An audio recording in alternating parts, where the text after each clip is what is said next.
ఇండియాలోని ఈ village of fruits అని ఎందుకు పిలుస్తారో తెలుసా? ధూమల్వాడి మహారాష్ట్రలోని సతార్ డిస్టిక్లో ఉంది. 1800 మంది జనాభా మాత్రమే ఉండే అతి చిన్న గ్రామం. 1985లో ఈ గ్రామం వాళ్ళు ఎక్కువగా దానిమ్మ పంటనే పండించేవాళ్ళు. కానీ 1990లో దానిమ్మ పంటకు వచ్చే తెల్ల డిసీజ్ రావడం వల్ల అక్కడ పంటలన్నీ పాడైపోయాయి.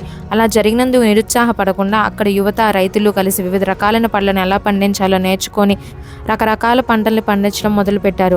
అలా దాదాపు 19 రకాల పంటలను పండిస్తున్నారు. వాటిలో mango, Goa, custard Apple, banana, జాబా ప్లమ్, వాటర్ మిలన్ అలా 19 రకాల పళ్ళను పండిస్తున్నారు. ఈ గ్రామంలో యువత చదువు పూర్తయిన తర్వాత కూడా జాబ్ అంటూ వేరే ప్లేస్కి వెళ్ళిపోకుండా వ్యవసాయాన్ని వృత్తిగా ఎంచుకున్నారు. అలా ఈ గ్రామంలో 90% మంది వ్యవసాయాన్ని చేస్తున్నారు. ఇండియాలో వివిధ ప్రాంతాల నుంచి వ్యాపారస్తులు వాళ్ళ దగ్గరికే వెళ్లి పంటను కొనుగోలు చేస్తూ ఉంటారు. అలా ఈ గ్రామస్తులకి సంవత్సరానికి 25 కోట్ల దాకా టర్న్ ఓవర్ వస్తుంది. అందుకని మహారాష్ట్ర స్టేట్ గవర్నమెంట్ ఈ గ్రామాన్ని విలేజ్ ఆఫ్ ఫ్రూట్స్ గా డిక్లేర్ చేసింది.